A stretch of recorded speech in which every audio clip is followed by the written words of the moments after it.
Na manhã do dia 9 de maio de 1980, motoristas que cruzavam a ponte Sunshine Skyway, na Flórida, tiveram sua visão da Baía de Tampa encoberta por uma névoa densa.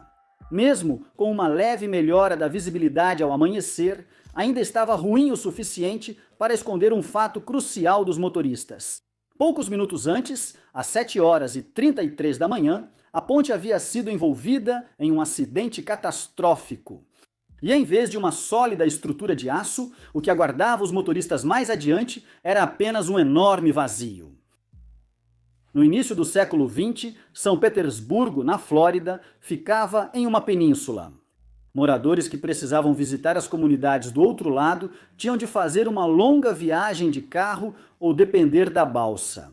A ponte foi proposta em 1926 e, apesar de ter grande apoio popular, sua construção foi adiada, primeiro pela Grande Depressão e depois pela Segunda Guerra Mundial. A ponte no extremo sul da Baía de Tampa só se tornou realidade em 1954. Construída pela Parsons, Brinkerhoff, Hogan e McDonald e batizada por meio de um concurso estadual, ela representou uma enorme conquista. Embora estreita, na época era a ponte mais longa do mundo, com um vão principal de 67 quilômetros, ou 414 milhas. Era uma estrutura em balanço de aço, com uma via de 2 faixas apoiada sobre colunas de concreto ancoradas no fundo da baía. Uma elevação íngreme em cada extremidade mantinha a ponte alta o suficiente para não bloquear a movimentada rota marítima abaixo. A ponte se tornou extremamente popular e em 1971 uma segunda via foi construída para aliviar o congestionamento. Essa segunda via era praticamente uma cópia da primeira. Ela ofereceu uma pista extra, permitindo que o tráfego em cada sentido tivesse seu próprio lado independente. Apesar da altura adequada para a passagem de navios, os pilares de concreto da ponte representavam perigo às embarcações.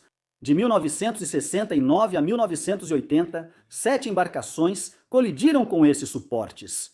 Na maioria das vezes, eram navios pequenos, os danos eram mínimos e a ponte continuava funcionando normalmente.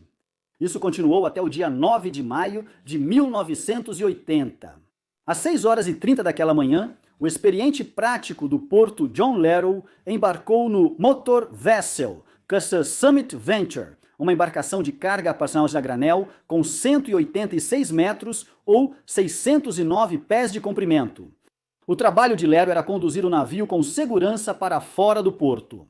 Era prática comum que navios grandes como o Summit Venture utilizassem práticos locais, experientes e familiarizados com cada detalhe da navegação da região. Ao deixar o porto, Lerrow desembarcaria e o capitão do Summit Venture reassumiria o comando. O tempo naquela manhã estava longe do ideal, com chuva leve e névoa. Lerrow passou a manhã acompanhando as condições do tempo e entrando em contato com outro navio próximo a Sunshine Skyway para receber atualizações. Embora as condições certamente não estivessem ideais, nenhum alerta de tempo severo havia sido emitido aos navegantes, e a visibilidade ainda era considerada razoável. Com isso em mente, Lerrow começou a conduzir o Summit Venture para fora do porto. Ao se aproximar da ponte Sunshine Skyway, o navio foi pego de surpresa por uma tempestade repentina. Ventos fortes, chuva intensa e neblina surgiram de imediato e a cortina de água tornou-se o radar praticamente inútil. Lerrow enviou vigias para a proa do navio para observarem as boias de sinalização na água. Ele prosseguiu com extrema cautela, ordenando à tripulação que estivesse pronta para lançar a âncora rapidamente, caso fosse necessário. Nesse ponto, o Summit Venture já estava completamente fora da rota planejada. Em vez de seguir para o vão central da ponte, ele estava se desviando em direção a um dos pilares de concreto. Lerrow, no entanto, só percebeu isso quando a ponte surgiu repentinamente da neblina bem à sua frente, a apenas um comprimento de navio de distância. Ele ordenou o lançamento imediato das âncoras e tentou uma manobra evasiva, mas já era tarde demais. Às 7h33 da manhã, o cargueiro atingiu um dos pilares centrais da ponte Sunshine Skyway. Quase imediatamente, um trecho de 395 metros, ou 1.297 pés, da pista sul, desabou diretamente na água.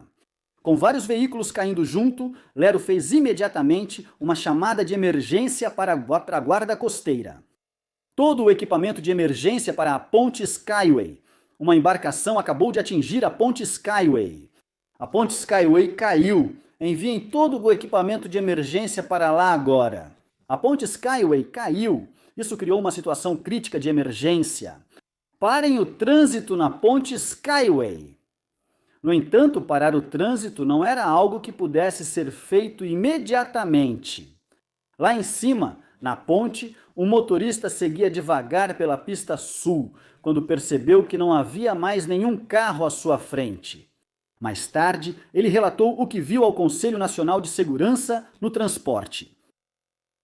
Eu podia ver as luzes vermelhas de aviso para aviões no topo da estrutura da ponte, no lado oeste. De repente, aquelas luzes vermelhas despencaram da posição original para um ponto abaixo da pista à minha frente, desaparecendo do meu campo de visão. Comecei a frear, e logo depois das luzes caírem, vi a superestrutura de aço acima desabando diante de mim. Ela parecia ondular e balançar enquanto caía. O motorista parou o carro e começou a dar ré pela estrada. Dei ré por cerca de metade ou 2/3 da subida que eu havia acabado de fazer. Vi luzes de veículos vindo no sentido sul em minha direção. Parei, abaixei o vidro da janela esquerda e comecei a acenar desesperadamente com as mãos. Bati na lateral do meu carro e gritei para que o trânsito ao redor parasse imediatamente. Depois que parei, lembro que passaram os 3 carros e logo em seguida um ônibus indo para o sul. A maioria desses veículos, inclusive o ônibus, não conseguiu frear a tempo. Ao chegarem à parte destruída da ponte, eles despencaram direto na água. O motorista do último veículo, ao alcançar o trecho quebrado, conseguiu parar com apenas alguns segundos de sobra. Ele abandonou o carro e saiu correndo, deixando-o perigosamente equilibrado bem na borda do precipício. No total, 6 carros, um caminhão e um ônibus da Greyhound caíram quando o trecho da ponte desabou ou não conseguiram parar antes de chegar à estrada interrompida. A queda foi enorme, cerca de 46 metros ou 150 pés. O Conselho Nacional de Segurança no Transporte observou que o impacto dos veículos ao atingir a água foi semelhante ao esperado caso tivessem colidido com uma superfície sólida. Somente uma pessoa que caiu com a ponte conseguiu sobreviver. O carro de Wesley McIntyre, de 56 anos, caiu durante o colapso inicial. Ele relatou depois que a queda repentina o fez, por reflexo, pisar nos freios, algo inútil naquela situação. A caminhonete dele colidiu com o Summit Venture e, em seguida, caiu na água. Nesse momento, o Sr. McIntyre conseguiu forçar a porta e nadar até a superfície. Ele foi resgatado pela tripulação do Summit Venture. O Sr. McIntyre foi o único sobrevivente retirado da água dessa forma. As 35 pessoas que caíram da ponte dentro de seus veículos não conseguiram sobreviver. 25 das vítimas estavam no ônibus da Greyhound, que transportava um grande número de estudantes da Universidade de Tuskegee, entre outros passageiros. Após o desastre, teve início uma investigação oficial. Uma apuração da Guarda Costeira criticou o piloto John Lero por prosseguir apesar do mau tempo, alegando que essa decisão contribuiu para o acidente. No entanto, também reconheceu que outros fatores tiveram influência.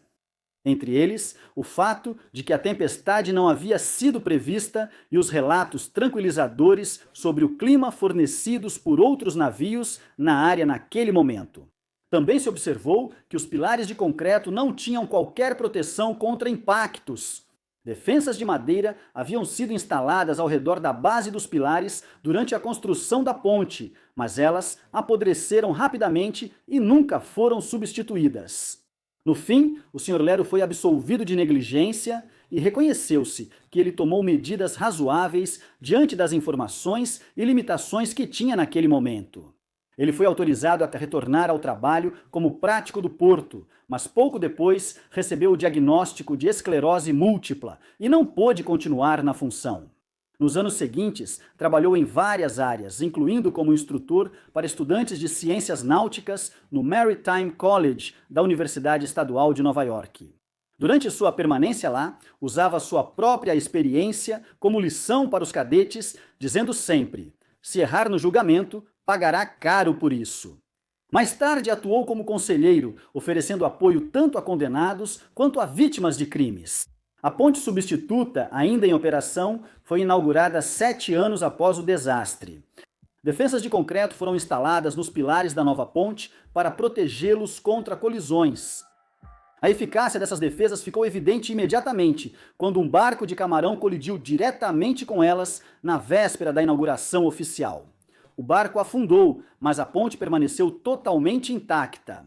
Também foi instalado um sistema de alerta capaz de avisar motoristas sobre perigos e fechar a ponte em caso de condições climáticas extremas. Em 2014, o projeto memorial Skyway, criado por um autor local, arrecadou $9.000 americanos para construir um memorial de granito com uma placa de bronze em homenagem às 35 vítimas do desabamento. Hoje, o memorial está instalado em uma pequena área de descanso voltada para o local do acidente, bem no meio da Baía de Tampa.